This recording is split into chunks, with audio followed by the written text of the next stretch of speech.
My darling, ఈ రోజు కోట అయిపోయింది గిరీశం. నేను గిరీశాన్ని కాదని 100 సార్లు చెప్పాను. నాకు గిరీశం ఎవరో కూడా తెలియదు. అయితే నువ్వు మల్లంపాటి గిరీశం కాదా? సార్, నేను గిరీశాన్ని కాదు. నేను చాలాసార్లు చెప్పాను నా పేరు గిరీశం కాదని. మీ కార్ రిపేర్ అయింది, అందుకే నా బండిలో ఎక్కించుకొచ్చాను. అయితే నీ పేరేంటి గిరీశం? రాజు రాజు రాజు రాజు రాజు రాజు ఆయన సురేంద్ర. ఎవరినైనా సరే పసుపులేని సురేంద్ర శాస్త్రి అడిగితే ఇట్లే చెప్పేస్తారు. శాస్త్రి? శాస్త్రి కూడా సారా తాగుతాడా? నేను తాగింది సారా కాదు, శోభపానం. బాంబు ఏం పేలింది. సౌండ్ వినగానే ఎవడో స్పెషలిస్ట్ పెట్టాడని తెలిసిపోయింది. సార్, మనం తిరిగి వెళ్ళిపోదాం.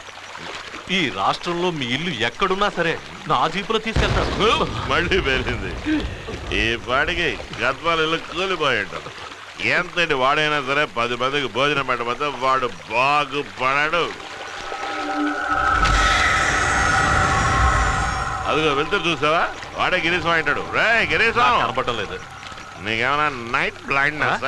మరేం లేదు, ఇల్లు అమ్మడానికి పెద్దవాళ్ళందరినీ ఒప్పించాడు గిరీశం. వాళ్ళు కండిషన్ పెట్టారు, వచ్చేవాడు ఏ ఊరైనా ఏ భాష అయినా పర్వాలేదు బ్రాహ్మణుడై ఉండాలి. రోజుకి 108 సార్లు పంచాక్షరి జపించాలట, మినిమం 108 టైమ్స్. నేను ఏంటి చౌదరి పారేస్తాను. I was a revolutionary.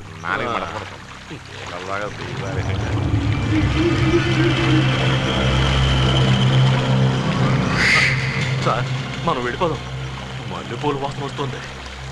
మంచి డాన్సర్లు ఎవరైనా ముస్తాబాయి వచ్చుంటారు అట్రాక్ట్ చేయడానికి. పద పద. నేను వెళ్ళిపోతాను. భయపడేవాళ్ళు రావద్దు, నువ్వు వెళ్ళిపో. నీ బండి చార్జ్ చేస్తాను.